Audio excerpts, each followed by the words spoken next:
Can guys and girls be friends? And if you're in the friend zone, is that the place to be? Or should that be the place that you avoid like the plague? Mm. Ooh. In today's episode, Rachel and I are going to be talking about that on the Dazed and Confused podcast. Yeah. And Yeah. yeah, So, welcome to the Dazed and Confused in the Dating Pool and Why It Doesn't Have to Be That Way podcast. I am Rachel. This is my co host, Mickler. And we just want to start out by saying we are not dating coaches. We are not dating experts. We do not have this all figured out. We are literally here as two friends who love Jesus, sharing our experiences on the dating journey and what we're learning from the Lord, what we're learning about relationships, what we're learning about ourselves. This is a discovery, something that God spoke to me earlier last year was that dating is for discovery. And so these are things that we are discovering along the journey. So the things that we're about to talk about in this episode, we know it's a little controversial, and we will be the first to say we don't have it all figured out. So this is our personal journeys, our personal experiences that we're going to share with you. And our prayer is just that it encourages you today, first of all, to know you're not alone. And secondly, that maybe it gives you maybe even a different perspective that you may have had before as you navigate your dating journey, that it doesn't have to be dazed and confused in the dating pool. that's right. That's right. All right. So, Rachel, how my thing started was I got saved when I was like 22. And yeah, before that, I was of the world. In high school, I was very popular in a sense. So, I had a lot of friends, and that were both guys and girls. And that gave off the perception to all the guys like, oh, Mickler's a player. Like, of course. Mickler's Yeah. a ladies' man. Yeah. But I was like, no, I'm pure. But yeah, that kind of like put me on a journey too of like, because everyone thought I got with a bunch of girls, it was like, oh, I need to fulfill that. So I was like, Mm. I'm no longer, I'm a virgin, but everyone thinks I'm not. So I should go out and not be a virgin type of thing. Mm. Yeah. So yeah, that's a different story. But pretty much, For another episode. yeah, that's right. For another episode. But yeah, I end up getting saved, and the second church that I was a part of, pretty much, it was like this unspoken thing that guys and girls couldn't really be friends, or if you were hanging out one on one, that was pretty much taboo, and it was like looked down upon. And in that season of my life, I was being mentored, and pretty much I was kind of like in the limelight in a sense. So then there was even extra added pressure to be like, okay, I can't be having these relationships with women because it may come across as if I'm like trying to get around with these girls and sleep with them. I don't even know. But I think that also like kind of made me lose out on different opportunities. Developing these relationships with women in a certain way. So like in that time of my life, like no, men and women could not be friends together. So like after that, I ended up going to a different church, and that was where I learned that it was very important to have healthy relationships with the opposite sex. I learned that it was very important to be friends with women, and women have guy friends as well, where it was looked more as like a way to redeem relationships because there was such a negative connotation with that um, type of dynamic, where if a guy is going after the girl, or if they're in a relationship, then the guy only wants one thing, for example. But that's not necessarily true, because guys, we have good intentions too. Like we have pure motives and a good heart, and um it's weird that it's not seen that way in the world, but also like within the church. So it's kind of interesting. But yeah, so I started off as like, yes, men and women could be friends. Then it was no, they cannot. Then it was like, yes, it's actually very important. And then that was like a span of like 5, 6, 7 years where I was kind of like figuring it out. But my main priority was to like develop my relationship with the Lord. And then, yeah, recently the Lord was like, hey, put yourself back out there, um, because, yeah, you need to learn to be a man, take responsibility, and go after and find your wife. And so I started like cold approaching. I put myself out there and joined dating apps, and that was like its own pretty much journey in itself too. Because it's funny, like when I was cold approaching, the reason why was, oh, I think this woman is attractive, and there's a possible chance that we can be together, type of thing. And yeah. Wait, Rachel, do you have something to say? I see you like. I was just gonna say, woo, preach it. Yeah, no, I love hearing your story because we come from different backgrounds in this, right? So for you, coming from the world to the church world and like how that shifted, I love hearing that dynamic because I think it's important to remember that not everybody that we meet comes from the same background. So just because we had one experience doesn't mean that the person that we met has that same experience, whether it's somebody we're dating, somebody we're interested in, somebody we're friends with. And I think hearing that your perspective is very, very helpful. So keep going. This is good. Yeah, no, yeah. I think that's something that we don't take into account, like building the relationship as believers. Because I think we all assume like, hey, they've been like solid with the Lord for years, type of thing. So that's a And good that's thing not to keep in necessarily mind. the case. Yeah, which very isn't good. which isn't a bad thing. It's just helpful to understand the dynamics and the mindsets and the thought processes going into it and the really like the what do I want to say? Like the culture. It's really about the Mm, culture. Right. And mhm. so like can I just call a spade a spade? Church culture is weird to a lot of people. Like let's just call a spade a spade. Church culture is weird to a lot of people. And so like for you coming into the church and all of a sudden like, oh, you can't be friends with girls, you were probably like, what the heck? Right? Yes, And no doubt. so yeah, so I think it's important for us to call that out. And I'm not saying that's right or wrong, but I'm just saying like just keep in mind that different people have different experiences and it's really really important I think to have these conversations because there's so much at stake. But anyway, before I jump all the way in, you take it back, Mickler. Cool. Yeah, so in this space where I was like putting myself out there and like dating, I was also kind of like researching, and it was like I came across the red pill, which is like this own space, with like picking up girls and how kind of like men act in a The red sense. pill, like the red pill, blue pill matrix thing. Yeah, that's right. Okay, That's right. I Yeah, figured. yeah, Just wanted to clarify for those who are yeah. not familiar. Yeah. Not like you actually are popping pills. No, Let's just no, that's right. The Lord delivered me from drugs, so I'm no longer into that. So yeah. praise the Lord. Yeah. No, really, praise the Lord. Yeah, so uh what I was kind of thinking was I have enough friends, so I don't need any more. So as I was like dating this one girl, we were going back and forth. The relationship was kind of like hot and cold because we did like pass like physical boundaries in the sense of like kissing and holding hands and things like that, where we she felt more so like, hey, we need to cut the relationship off after we would like hang out. And then Sunday would come, or like the week would happen, and we're like, hanging out. And then Sunday would come, she would feel convicted and be like, hey, let's just be friends. And that was where kind of like that red pill thing happened, where it was like, no, I have enough friends. Like, that's not what I want.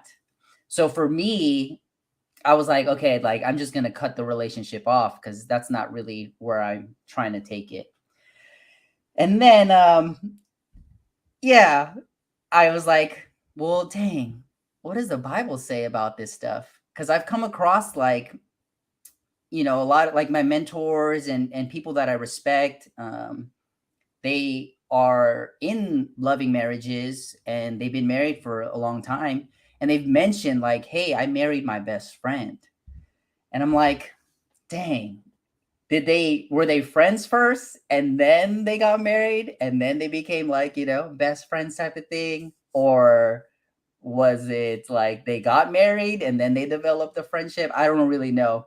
So with all of that, I was like, okay, maybe it is a good thing if we're dating to develop a relationship as friends first.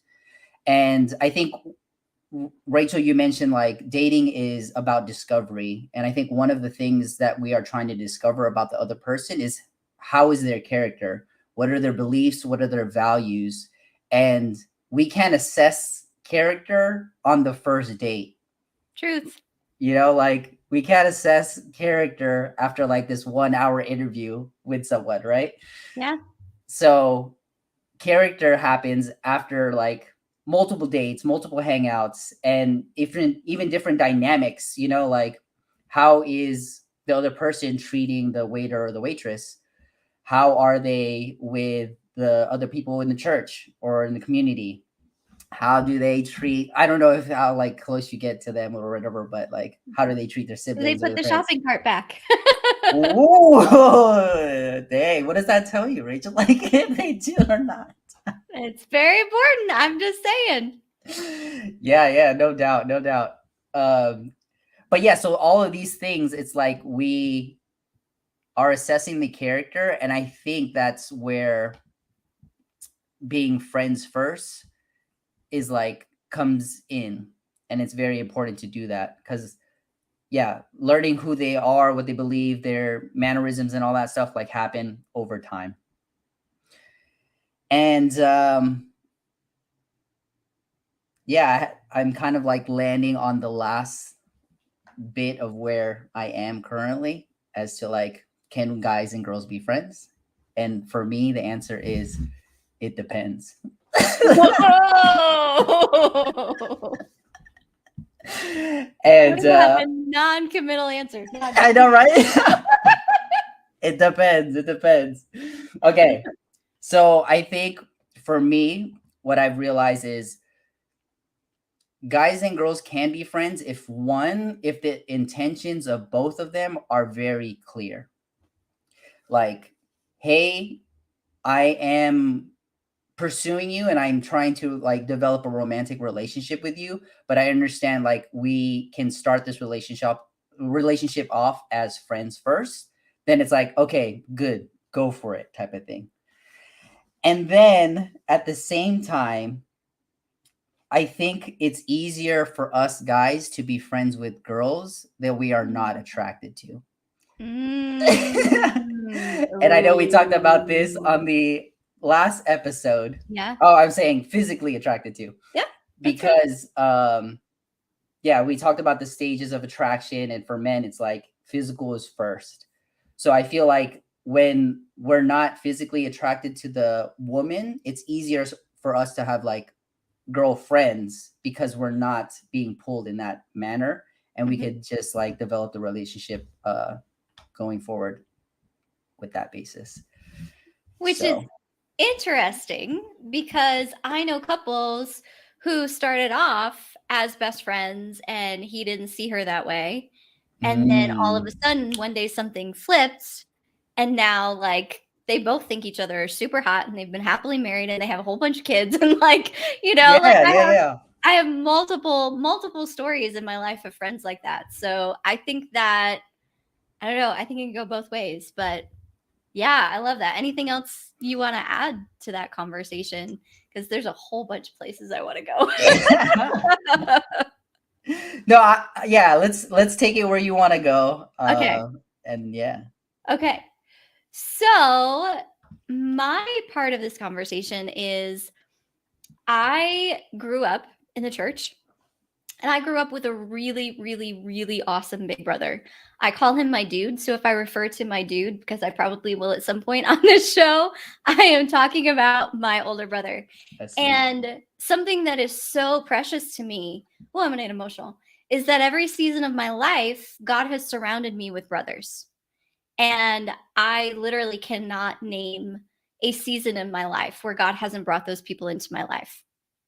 And those are just, as a woman and as a single woman, having a guy that I know I can rely on, whether it's for a hug or for help with my car or for whatever, right, is just huge, and somebody who's looking out for me. And so for me, I always grew up being friends with guys. Like, that wasn't weird for me at all. That was actually very normal. And I think because my brother's friends were over a lot, and it wasn't just over a lot. Like, we were on worship team together, and we did piano lessons together, and we were in youth group together and stuff. So I think for me, I grew up being friends with girls and guys. And if I'm going to really, really put myself out there, because apparently that's what we do on this show, like, I found it easier to be friends with guys than with girls, because there was a lot of drama with girls, and there was a lot of comparison, and there was a lot of, you're not like one of us and you don't fit in. And I faced a lot of pain and a lot of rejection from girls, whereas guys felt safe. And so for me, I think it was easier for me to be kind of like one of the guys and fit in with these guys that I was friends with and take that capacity. Now, another flip side of this is that in high school, my best friend was a guy magnet. She was hot, she was smart, she was all of this kind of stuff. She was amazing. I miss her dearly. She passed away a few years ago. And guys would try to be friends with me to get to her. And I knew that's what was happening. But again, I was so used to being friends with guys that, like, it didn't faze me. So now I become an adult, and there's guys that I'm interested in, and I start spending time with them. And I think for me, what was, to be honest, very confusing was this very blurry line, because I think that's something we don't do well as a church culture. Is, I think there's so much, again, we talked about this in the first episode, like, they taught me how to wait, but not how to date. And I think that that's true for a lot of people. And so there was this friend in particular that I was very close with. We led a ministry together. We actually shared my car. Like, we did a lot of stuff together. We probably spent too much time to get together, to be honest with you. And my heart went somewhere that his heart didn't go. And he kept saying, I want to be friends right now. And we were best friends, and people thought we were together, but we weren't. And it was this very, very blurry line because of what you were talking about, Mickler, in terms of intentions were not clarified. And there probably should have been a DTR a lot sooner than there was, right? And so I kind of went along with it. And meanwhile, like, all of my, let's call a spade, all of my female hormones and emotions are like rolling, and I like see us having kids on the mission field together, right? Like, that's, I'm already there. Yeah. Right. And he wasn't. And in my heart, it was like, oh, well, he'll get there. Like, we're friends right now. And everybody talks about, I want to marry my best friend. And I was like, oh, well, we're best friends, and I want to marry him. You know what I mean? Even though he wanted nothing to do with that. And so I think that's where we have to be really, really careful as believers in the dating space to communicate early and often and make sure that people are on the same page, because that went on a lot longer than it needed to. And a lot of that was on me, and I take ownership of that. And I think that there was just a lot of this confusion of, like, can guys and girls be friends? Because back then, people weren't talking about dating, right? In my circle, especially in my close circle, people didn't talk about dating. It was like you were friends, and then, oh, maybe you were courting. Like, there was no, like, in between dating conversation happening at all. This was in my early to mid 20s, right? And so, like, it was a very, very confusing place to be. And I think that's why I ended up getting so confused and so hurt in that particular situation. Again, not that anything malicious was done. This guy is a great guy. He's now happily married, and I think he's awesome. But in that season, we weren't really given a grid to process.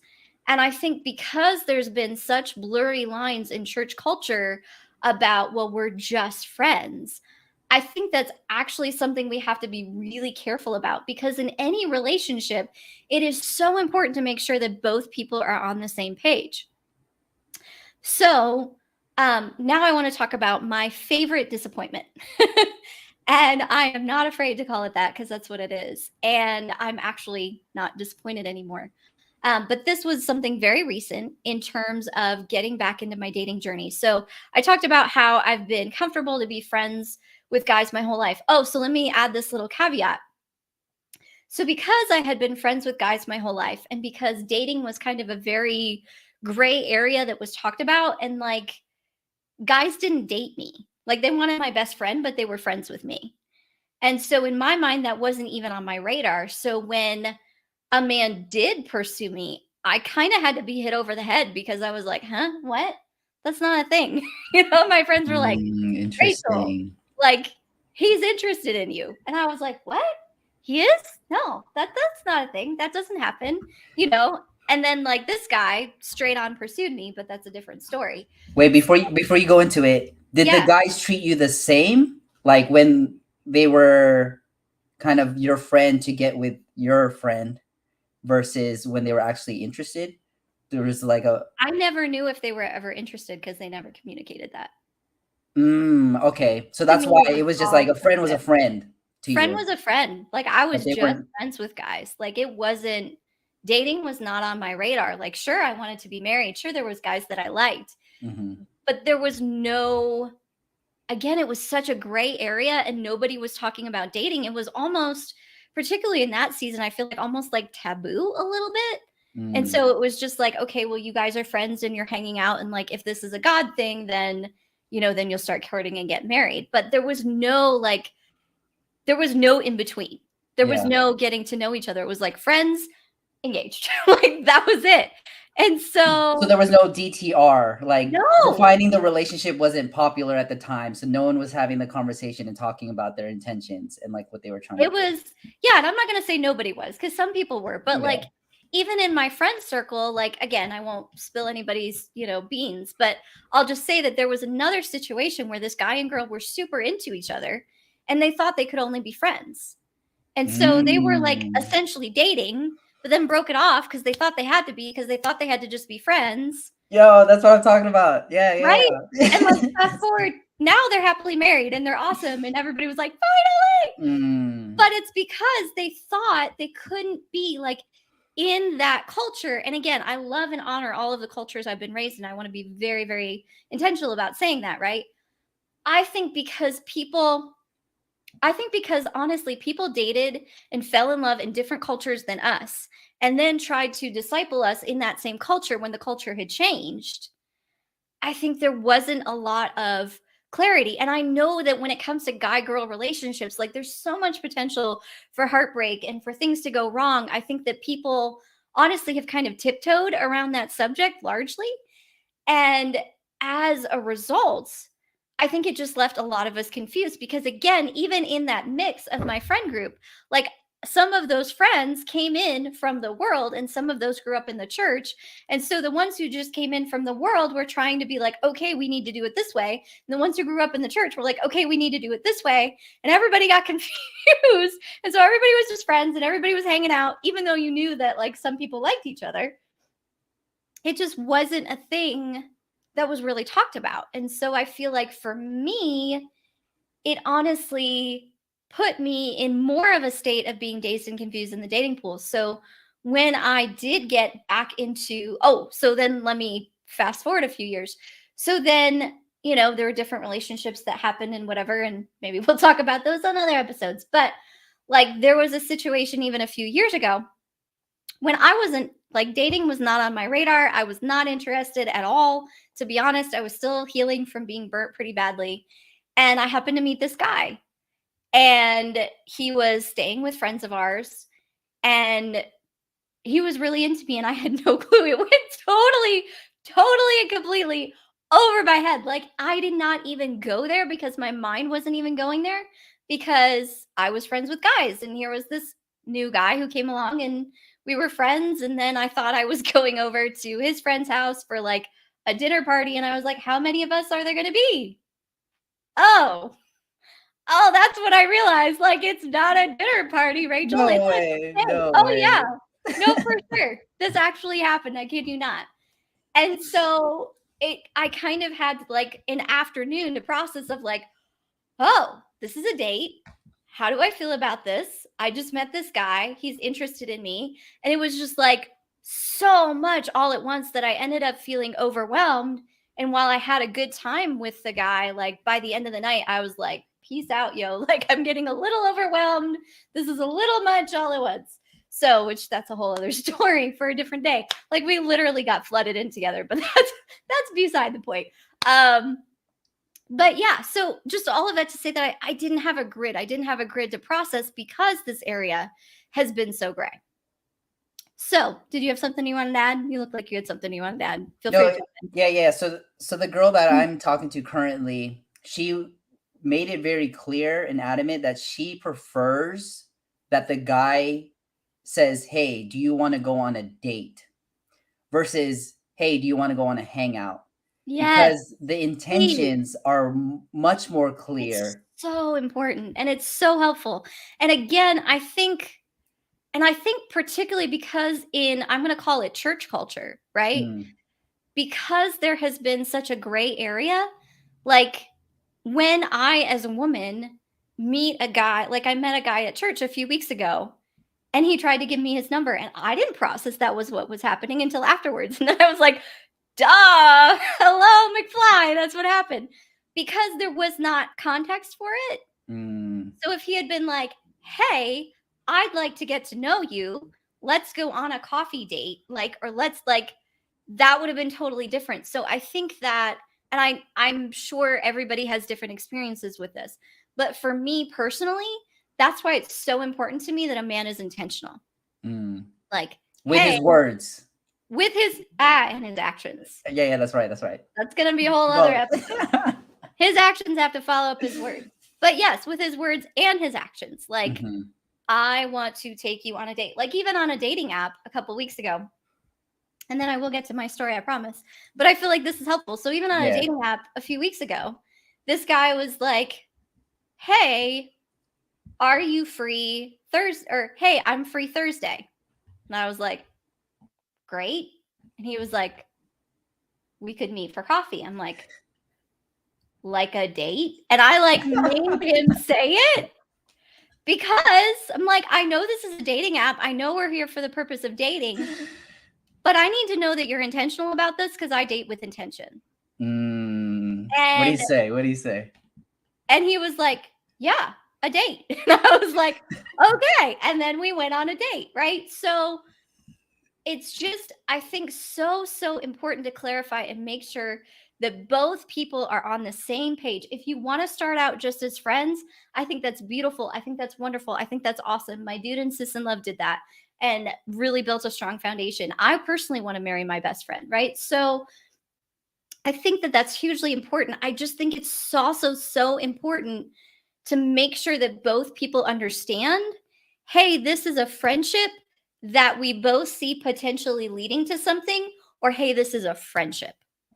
Because those are two very different things. What do you want to add to that? No, I agree. Like making it very clear, like, hey, we're building a friendship that could possibly lead to something, or like, hey, I just see you like as a friend, but not negating the fact that people have built friendships over the years and then they end up getting married. That's happened to my best friend too, and his wife. Like they didn't see each other on the radar, and then after like 3 years or 4, something switched, and they were like, hey, actually I find you attractive, and then they prayed about it, and then now they're married. So it's very interesting. Which I think is important to know. And I just want to, like, there's two sides to that, right? Like that can totally happen. And also as a girl who has done this, women, guard your heart. Be very, very careful and watch a man's actions, not just his words. And make sure that in your heart, you're not putting yourself in a man's parking lot hoping that something is going to develop, because that may not happen. So this goes back to my story.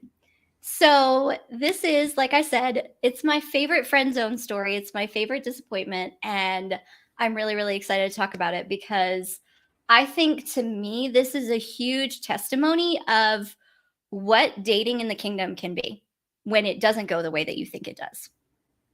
So I won't get into all of the gory details. You guys don't need to hear all those, and I'm not trying to air anybody else's dirty linens in public. And I got permission from the guy whose story I'm about to share. So I appreciate you. I respect you very much. Thank you for letting me tell our story. So right about the time that I got on dating apps last year, actually I'd been on them for about a month or so. I got connected with this one particular guy, got matched with this one particular guy on 3 different dating apps. And I was like, what the hey? Like, this man is everywhere. Like, I cannot get away from this guy. And so then I just, sent him a little hello and didn't hear anything. And I was like, okay. And he kept popping up so much that, to be honest with you, I specifically changed certain settings in my app so that he wouldn't pop up again. And he did. Like, I literally could not get away from him. I was like, what the heck? Wait. So you guys matched on different apps, but then didn't move forward with the conversation? Like, you just let it be? No, like he never Sent the DM after? responded or whatever. Honestly, I think he probably didn't see it because I don't think he was all that active. Oh, okay. That makes sense. But yeah, but like he kept coming up and I was like, okay, but things are not going anywhere. So let's like weed this guy out. And he just kept coming up over and over and over. I was like, oh my word, I cannot get away from this guy. So then one night he finally writes me and we just totally hit it off. We are on the same page about entrepreneurship, about Jesus, about all these things. Like there was just total, like I felt, we talked about this as far as stages of attraction in, episode 2. And I totally felt those stages of attraction, those stages of being attracted, like, wow, he's really a man who's passionate about this. He's really a man who's passionate about the Lord, who's passionate about business. He has a long-term vision for his life. Like, and I started to connect with him intellectually. I started to connect with him spiritually. I started to connect with him on those levels. And I was like, wow, okay, this is really going somewhere. And then he ghosted me for 2 weeks, but that's a different story. And then he came back around again. And all right, I will tell this part of the story because it does honor him. So he ghosted me for 2 weeks. And honestly, at that point, I was like, another one bites the dust, right? Because that's like, it was just a thing. Like all these guys were ghosting and it was super annoying. And I was like, whatever, there he goes. Well, after 2 weeks, ironically, the night that I was getting home from a super awkward date, one of the most awkward dates I have ever been on in my life, he started blowing up my phone. And he was like, hey, I owe you an apology. And I was like, oh, I'm listening. He was like, yeah, in the past month that I've been on dating apps, I've come to realize that as much as I want a relationship, there's really not bandwidth in my life for that. And so as much as I do want to pursue that, it wouldn't be fair to whoever I wanted to pursue, much less to me, to pursue that until I create that bandwidth. That being said, I completely dropped the ball on you. I apologize. I take full responsibility for that. Will you forgive me? Well, let me tell you, that got my attention. That's a good man. That's a good man right there. That is a good man right there. And he is a very good man. Yeah. And that's what I said to him. I was like, well, honestly, in the last month that I've been on dating apps, I've met a bunch of guys, but very few men. In my opinion, it takes a man to take ownership and responsibility like you just did. So thank you for being a man. And obviously he liked that. And then that was it. And so he wasn't really even on my radar, to be honest with you. We were Facebook friends at that point, and like a couple times God gave me a word of encouragement for him or vice versa. But in my mind, he was friend zoned because he didn't have the bandwidth to be dating. No big deal. Well, fast forward to the end of the spring, and we actually did start talking and started talking like all day, every day, messaging all day, every day. We did a health challenge together, and it really seemed like things were going somewhere. And he had talked multiple times. So we were in 2 different cities, and he talked multiple times about getting together in person. And then I was like, okay, like, when are we going to do that? He's like, I'll get back to you on that. Ladies, word of loving sisterly advice. If a man says, I'll take a rain check, if a man says, I'll get back to you on that, he's probably not going to. And it's okay. It's okay. Just acknowledge that that is one of the ways that guys are maybe politely saying, I'm not interested in this, and just know your value and move on. So anyway, but I didn't. And so that's a lesson that I've learned and am learning. So anyway, so we built this friendship But it got very deep. And we were praying together about various things our businesses were going through. And he became a very important person in my life. And then he brought up getting together again. And that night, we were up way too late, probably to be having the conversation anyway. And I was like, listen, are we going to do this or not? And he was like, hey, it's really late. Like, we should probably just go to bed and continue this conversation tomorrow. Like, this conversation deserves more focus than I have for it currently. It's like, okay. And so the next morning he texted me and basically put up the friends flag. Can I pause you for a second? Yeah, pause me. Okay, so you both intentionally said like, hey, let's put a pause on this conversation because it's late, because you guys are vulnerable in that situation, so you're not making the best decisions. Is that?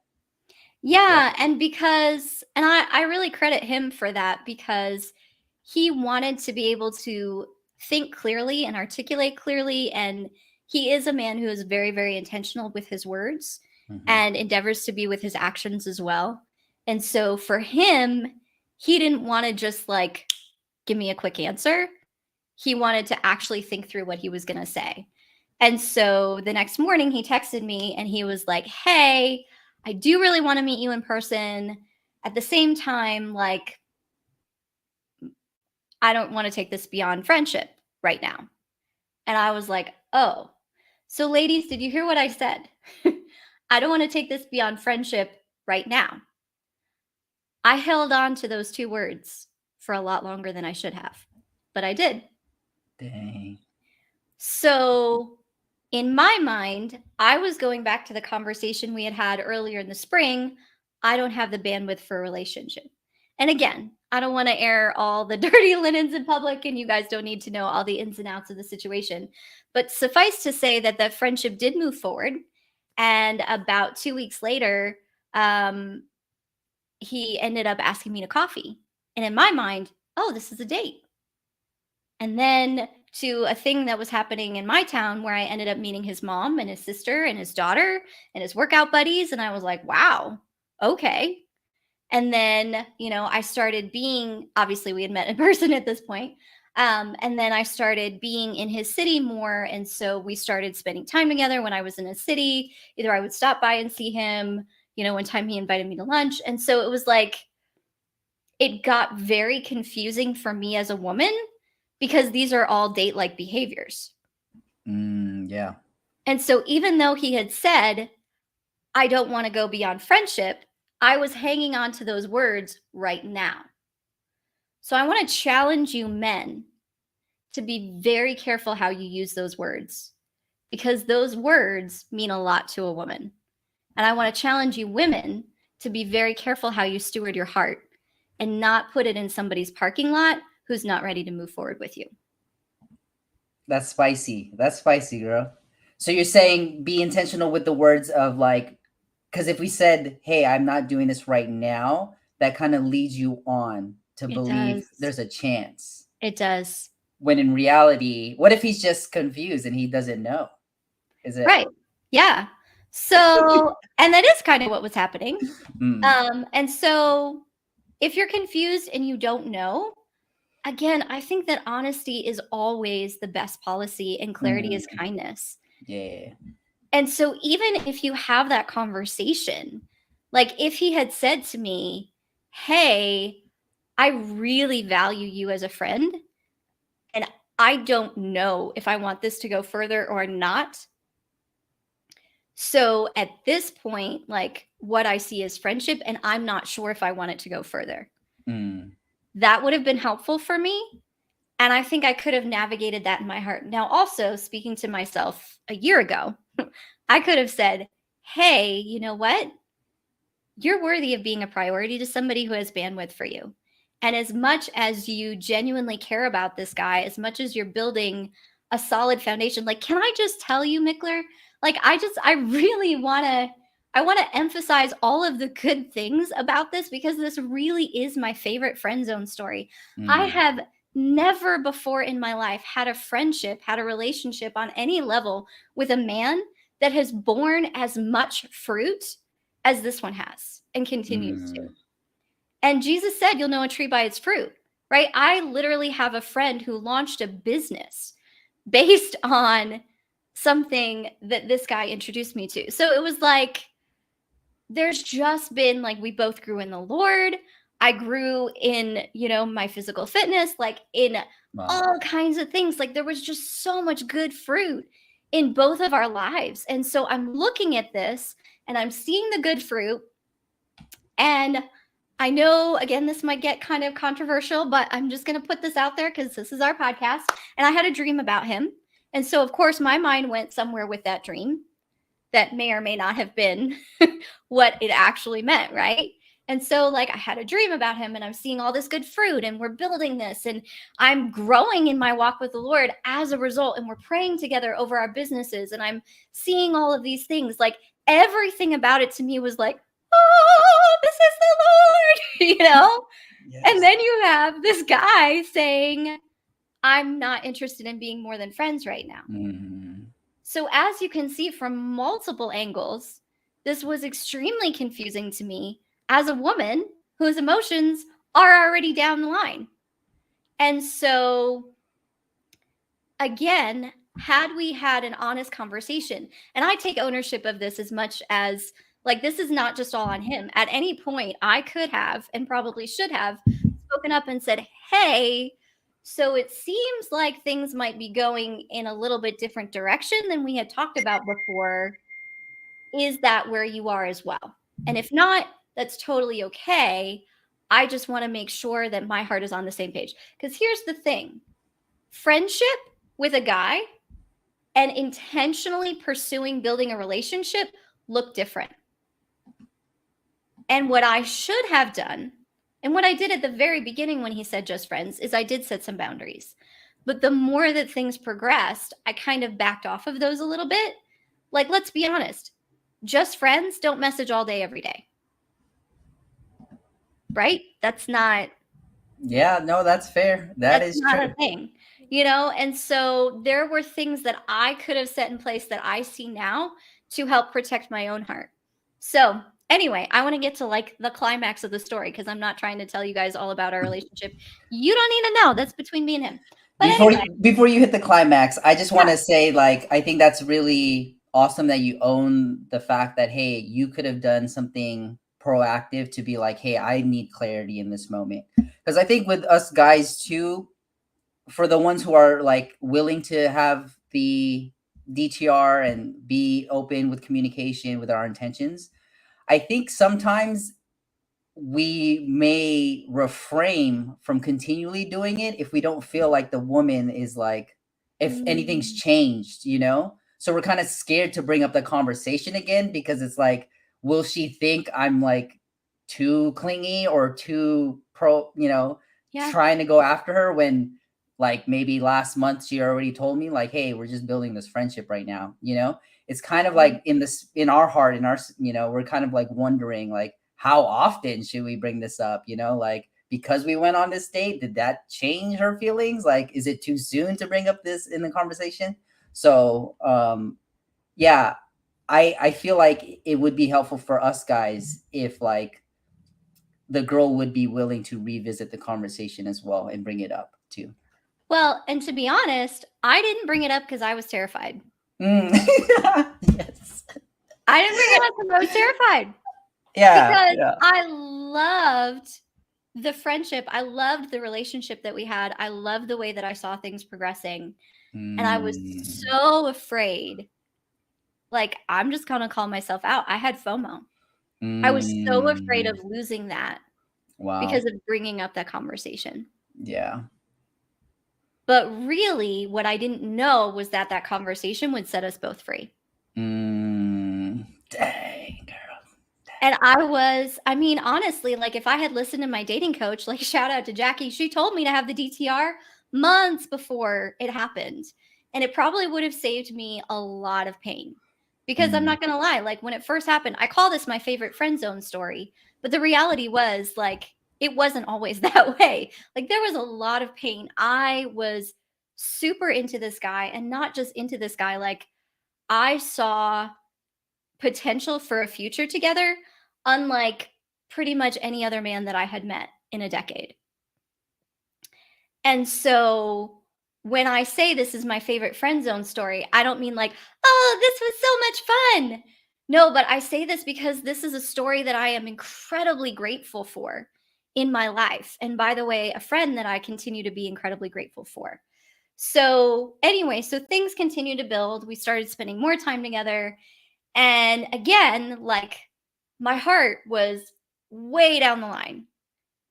And I should have asked, but I was too afraid to lose what we had. So here is something that I want to say to all you ladies, that all of the charisma and the charm and whatever that you have right now feels wonderful. It feels really good. You know what feels even better? Intentionality, commitment, and authenticity. Because what we had to a large degree, and I call myself out on this, was in my imagination. Because I saw it as something. Wow. Go ahead, jump in, Mickler. Wow.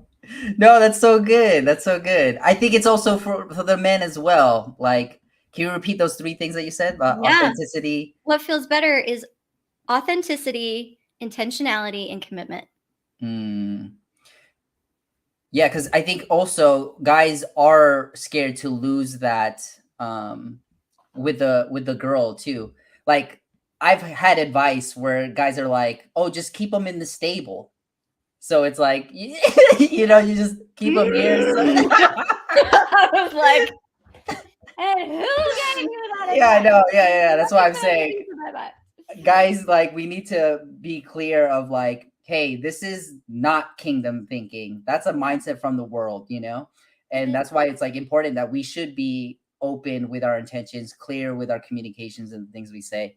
And yeah, I think it just goes back for guys as well. Like, we should It does. be authentic as well. Well, and it's on both sides of the table because clarity is kindness.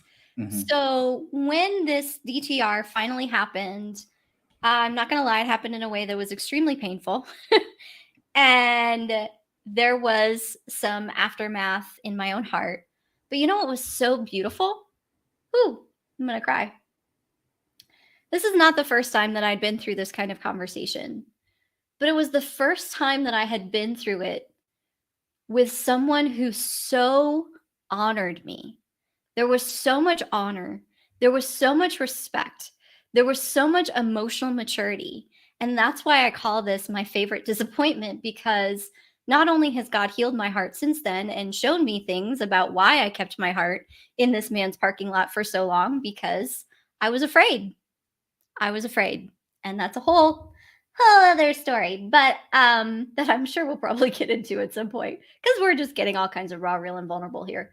But anyway, as everything kind of came to the surface and we had the initial DTR and then the secondary DTR where we just shared our hearts, it was like everything that had needed to be said between us for almost a year finally came out. And the number one thing that came out is how much we know that God brought us together for a reason. How much we grew in the Lord together as a result of this. How grateful we are for each other. How much we appreciate each other. How much we value this friendship. Can I tell you, I have never before this had a situation with a guy that didn't go the way I thought it would that ended like that. So there was, just like I said, so much. That's the word I keep coming back to, is honor. And the thing is, as kingdom people, we get to do things a different way, right? He didn't ghost me. He didn't write me off. He wasn't a jerk. I didn't avoid him. Like, I went to church that day on purpose. I saw him on purpose because the longer that I waited to see him, it wasn't going to get any easier. And he's very much a part of my life. So I knew I was going to see him. So I was like, let's just rip off the Band-Aid right now, you know?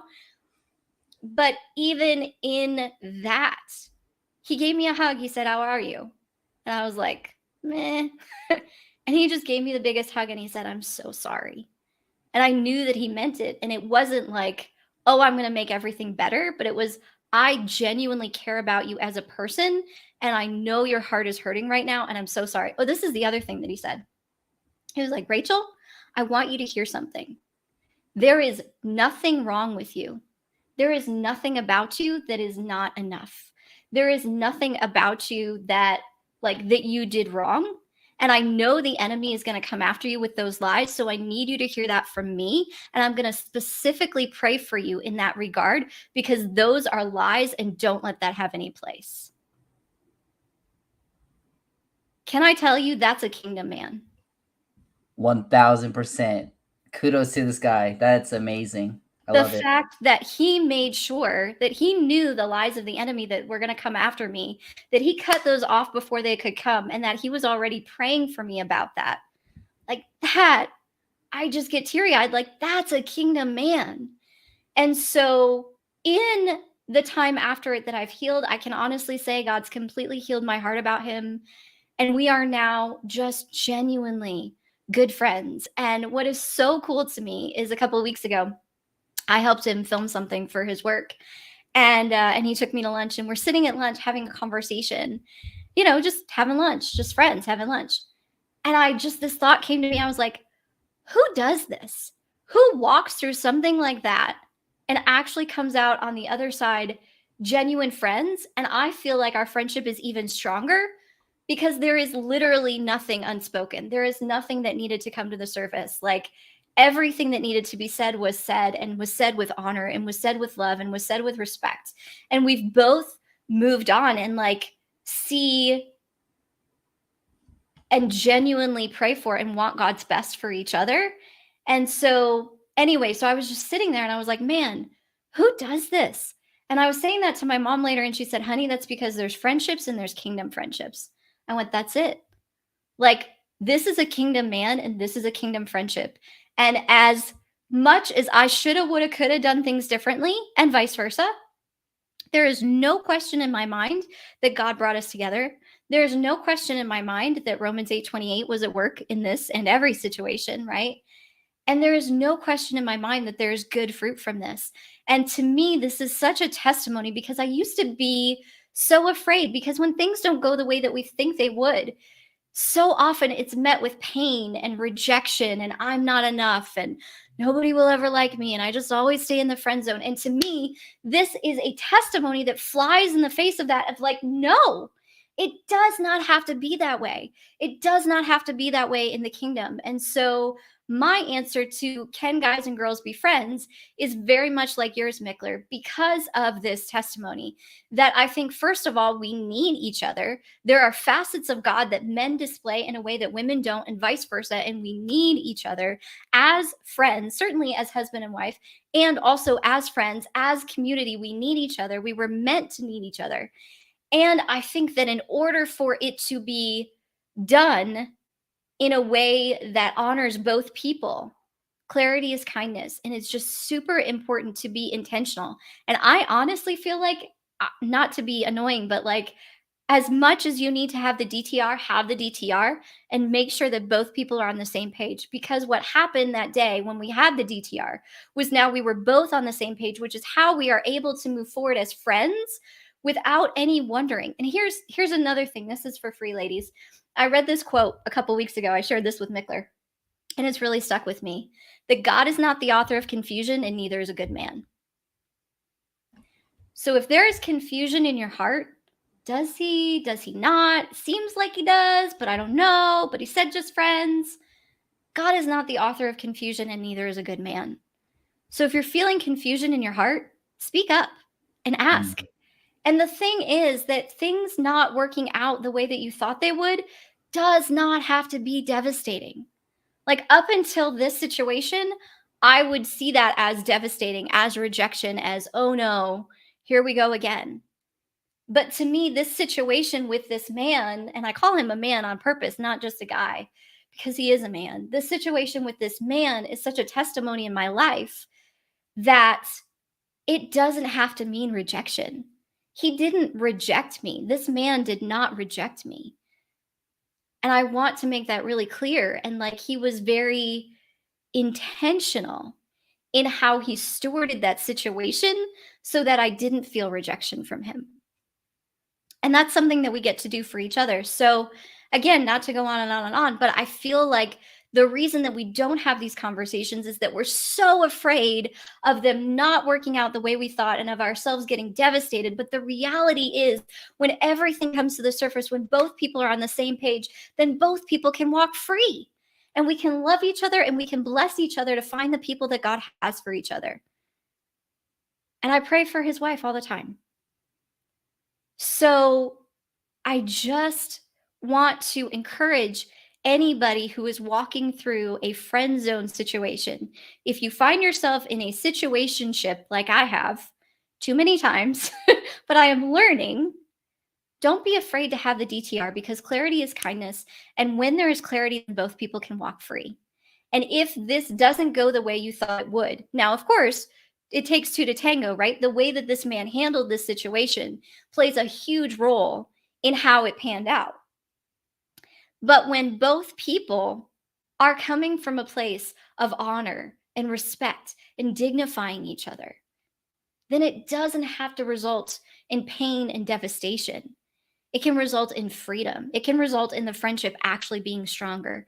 But the thing that is so crucial is to make sure that both people are on the same page. Rachel spitting hot fuego this whole time. I was like, I can't cut her off. That was so good. Because no, I think we mentioned this before, where it was like, if our intention going into these relationships, yeah, we're dating them, but it was like, hey, am I bringing them closer to Jesus? Am I showing them more of who God is through my actions and the way that I am treating them, like the way that I'm communicating? Am I honoring them just like how I should in the kingdom, type of thing, you know? I think it's super important. And I love how the fact that you're calling us to, what I think as men, let us take action and initiate that conversation to make sure that our intentions are clear, our motives are clear with the woman, and be willing to be uncomfortable. Because I know it's a scary thing, because Rachel, you just mentioned it, like we are scared of rejection as well. But if we understand, like, hey, I'm completely accepted in Christ Jesus already. So Come on. if this woman rejects me, then it's like, I don't get my identity from that. I get it from God. So I think that will help us be more willing to have that conversation. But I love how Rachel is giving a call to the women as well. Like, hey, you can talk about these things too. Yeah, So totally. And honestly, like, I know I've done it too many times, and I know too many women who put ourselves in a situationship because we see a man that we're interested in and we feel like there's a glimmer of hope. And sometimes, honestly, the man plays into it. I'm just going to call it like it is, right? yeah. Sometimes That's the true. I man mean, does yeah. play into it, right? And then we get all confused and all turned around, and does he, doesn't he? And maybe he does. And I had this dream and whatever, fill in the blank. Mm-hmm. And it causes us to keep our hearts stuck in a man's parking lot instead of moving forward. And it is a lot easier for God to direct a moving car than a parked one. Mm. And so if I could go back and say something to myself last year, it would have been like, honey, get out of this parking lot, you know? And yet at the same time, God works all things together for good. And I am incredibly, beyond words grateful for this friendship that I have with this man that is truly a stronger friendship as a result. So I think that, like, there's both sides, but again, it just comes down to, as a woman, know your value. Know your value. You are worthy of being a priority to somebody. If somebody has to say, I'll get back to you, and then never does, you're not a priority to them. And that's totally okay. That's not a knock on them, but know your value and move on. Honey, don't wait around because of two little words right now that were tucked on the end of a conversation. You know your value. You keep moving forward, and you give him space to pursue you. Also, don't chase him, because I chased that guy way too much, that man way too much. I'm sorry. I did. And that's another thing that we do as women, again, because we're holding on to this hope. We're holding on to this hope. So maybe if I just do this, and if I just do this, and if I just do this, and if I just make myself available, and if I'm just here, and if I'm just whatever, then maybe he'll see, and maybe he'll change his mind. Honey, you're worth so much more than that, infinitely more. The moment that you feel like you have to convince somebody else of your worth, you've already forgotten your value. And by the way, that includes yourself. So know your value. Know that who you are is worthy of pursuit. Know that who you are is worthy of being a priority. Know that who you are is worthy of a man's intentionality. And if that's not what you're experiencing, it is okay to move on. I think another thing that we have to be really, really careful of as women in church culture is the idea of like, we meet a guy, we start to feel a click with him, and boom, we've already got our wedding planned. Like, hang on, hold your horses, honey. Like, you're not there yet. And by the way, he's not the only one. And I think a lot of it has to do with this abundance mindset. Like, as sometimes as believers, we get so fixated on this is it, this is who I'm going to spend the rest of my life with, so early on, before there's been any expression of commitment, dating, let alone like future relationship. And we just have to be really, really careful of that, because when we do, then we close ourselves off from every other possibility. While I was hanging out in this man's parking lot, who knows what other opportunity might have been around me that I was totally not even open to at the time. So again, just remember that God is a big God, and he has amazing good plans for you. And whether things go the way you think they're going to with this guy that you're interested in or not, or the next however many guys, like, I hope it's not like that for you. I'm just speaking from my own personal experience.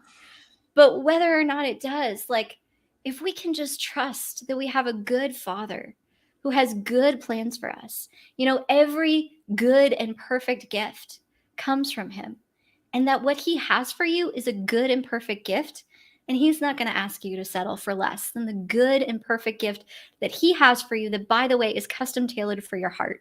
So if things don't work out with this guy and you're totally devastated, let me just, as somebody who has been there, who has cried those tears, who is still on this journey, by the way, may I just give you this gift of hope that every good and perfect gift comes from your good, kind, loving Heavenly Father, who has plans for you beyond what you could imagine. And there is a reason that this didn't work out. And there is, and I know you've heard it, and it's a lot easier for me to say than for you to walk it out, or for me to walk it out for that matter. But the truth is, God knows who you're going to need, not only now, but in the future. So for whatever reason, this didn't pan out. And by the way, I do believe that both people have a choice. I believe there's a thing called free will, right? Love isn't love unless it's freely given and freely received. So there is a choice in the matter. At the same time, if things don't work out, God's a good God, and he still has good plans for you. And your destiny is not defined by any man, but by your Father himself, who knit you together in your mother's womb, who created you with a purpose and a plan and a destiny from before the foundation of the world. And you can rest in that, no matter what it looks like right now, no matter how frustrating or painful or discouraging dating has been. Your Father has good plans for you, and no man gets to define those plans. Only he does. And if this one didn't work out the way you thought it would, it's because he has something better. And I say that to you with all my heart. Yes, let's go. Let's go. Hey, if this podcast has been insightful, it's been helpful, please give it a like, and it helps with the YT algorithm. But we would appreciate the love, and share it. And share it. Yeah, share it with somebody you know who needs this conversation today, because I feel like it's something that is not talked about enough, which is why Mickler and I were both like, oh, we got to talk about this one. Yeah, most definitely. Most definitely. So friend zone does not mean the dead zone. It can actually be a beginning if you choose to handle it that way. Mm-hmm. Yeah, so that was our conclusion. As kingdom people, we can be friends. Correct? Correct. As long as we're very clear in our intentions.